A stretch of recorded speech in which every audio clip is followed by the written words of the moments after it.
Hello everyone, आज हम लोग डिस्कस करेंगे एडवर्स ड्रग रिएक्शन के बारे में। तो सबसे पहले एडवर्स ड्रग रिएक्शन होता क्या है। कोई भी ड्रग जब हम लोग लेते हैं तो वो बॉडी में जाके मेटाबोलाइज होता है। किसी भी ड्रग के काम करने का एक खास मैकेनिज्म होता है, वो ड्रग अपने रिसेप्टर्स के थ्रू काम करता है। हम किसी भी बीमारी के लिए कोई भी ड्रग देते हैं तो एक पर्टिकुलर रिसेप्टर पे काम करता है, लेकिन कुछ और रिसेप्टर्स होते हैं जिस पे वो ड्रग एक्ट करता है और उन रिसेप्टर्स के चलते किसी भी ड्रग का साइड इफेक्ट आता है। एडवर्स ड्रग रिएक्शन वो साइड इफेक्ट होते हैं जो कि नॉर्मल मेटाबॉलिज्म ऑफ ड्रग के चलते एक्सप्लेन नहीं हो पाते हैं। फॉर एग्जांपल, हमने एक पैरासिम्पैथेटिक सिस्टम पढ़ा है, उसमें हमने ड्रग दिया पाइलोकार्पिन। पाइलोकार्पिन अपने रिसेप्टर मस्करेनिक रिसेप्टर पे काम करेगा तो वो ग्लूकोमा के लिए यूज़ किया जाता है और साथ ही साथ वो सेलिब्रेशन एंड ऑल अलग अलग सिम्टम कराएगा। लेकिन अगर वो कुछ ऐसा इफेक्ट दिखा दे जो कि उसके रिसेप्टर से एक्सप्लेन ना हो सके तो ये हो जाएगा उस ड्रग का एडवर्स ड्रग रिएक्शन। किसी भी पेशेंट के लिए को अगर एडवर्स ड्रग रिएक्शन होता है तो उसे हम एक फॉर्म भरवाते हैं। इस सभी डेटा को कलेक्ट करके भेजा जाता है और फिर इसकी एनालिसिस की जाती है।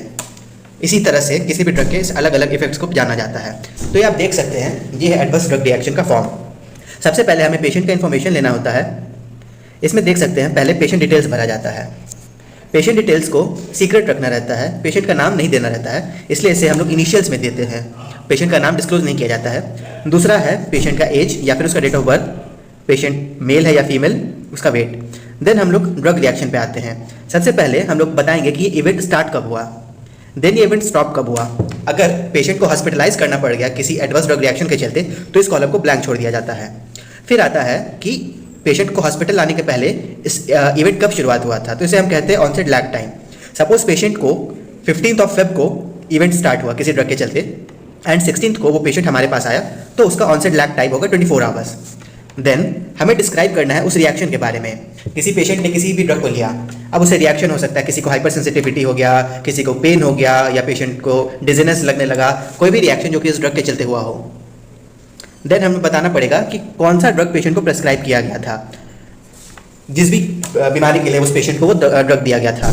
फिर उसका manufacturer, batch number, expiry date, कितना डोज यूज़ किया गया था, किस रूट से दिया गया था, ओरल, आईवी एंड व्हाटएवर, किस फ्रीक्वेंसी में दिया गया था, 1 बार 2 बार और व्हाटएवर, थेरेपी को कब शुरुआत किया गया था। अभी मैंने बोला था कि 15 फेब से रिएक्शन आना शुरू हुआ, मे बी 14 को ही उसने ड्रग लिया हो, 14 फेब को, या फिर मे बी उसने 14 जैन को ड्रग लिया हो। तो हमें बताना पड़ेगा कि उस ड्रग को कब शुरू किया गया था पहली बार और फाइनली उसे कब रोका गया।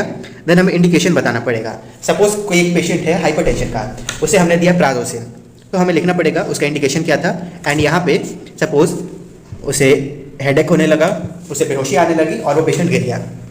गिरने के चलते जो भी इसका कैजुअलिटी होगा वो हमें बताना पड़ेगा। नेक्स्ट है एक्शंस टेकन। एक्शंस टेकन में हमें बताना पड़ेगा कि हमने उस एडीआर को कम करने के लिए या पेशेंट को ठीक करने के लिए क्या किया। या तो हम ड्रग को हटा सकते हैं, या फिर उस डोज को हम बढ़ा सकते हैं या घटा सकते हैं, या फिर हम डोज को चेंज ही ना करें, या फिर कुछ करने की जरूरत नहीं है, हम कुछ और करें। और फिर उसका इफेक्ट, उस इफेक्ट से क्या हुआ। नेक्स्ट हमें बताना पड़ेगा कि पेशेंट कोई और भी दवा उसके साथ ले रहा था। सपोज हमने प्राजोसिन दिया। अब आजकल बहुत सारे लोग होते हैं जो कुछ हर्बल मेडिसिन ले लेते हैं। अगर उन्हें पता चला कि वो बीपी के पेशेंट है या कुछ शुगर के पेशेंट है तो वो कुछ हर्बल मेडिसिन ले लेते हैं। कभी कभी होता है कि इन मेडिसिन के चलते भी कुछ साइड इफेक्ट आ जाती है, तो हमें इस चीज़ को मेंशन करना पड़ेगा। यहाँ ध्यान रखने वाली बात यह है कि एडीआर को ट्रीट करने के लिए जो मेडिकेशंस डॉक्टर्स प्रिस्क्राइब कर रहे हैं उसे नहीं लिखना पड़ता है। जैसे कि आप देख सकते हैं उसे एक्सक्लूड करना है। अब जो भी हर्बल या जो भी पेशेंट यूज़ कर रहे हैं सेल्फ मेडिकेशन, उसका डोज, कौन सा रूट है, देन उसकी फ्रीक्वेंसी और कब शुरू किया गया और कब उसे खत्म किया गया। इसके बाद हम देखेंगे कि उस एडीआर को समझने के लिए कौन कौन से रिलेवेंट टेस्ट कराए गए पेशेंट में। जैसे सीवीसी करवाया जा सकता है, कुछ स्कैन करवाया जा सकता है। देन हमें पेशेंट की मेडिकल हिस्ट्री पूछनी पड़ेगी, उसे किसी चीज़ की एलर्जी है, कुछ डिपेंडेंस है या कुछ ऐसी बीमारी हो। देन हमें सीरियसनेस बताना पड़ेगा, जो भी एडवर्स ड्रग इफेक्ट हो रहा है वो कितना सीरियस है, वो डेथ कॉज करवा सकता है या लाइफ थ्रेटनिंग है, पेशेंट को हॉस्पिटलाइज करना पड़ा या जो भी हो, तो इसके हिसाब से हमें फिल करना पड़ेगा। पहले हमें बताना पड़ेगा कि ये सीरियस है या फिर नहीं है, नो या यस पे टिक करना पड़ेगा।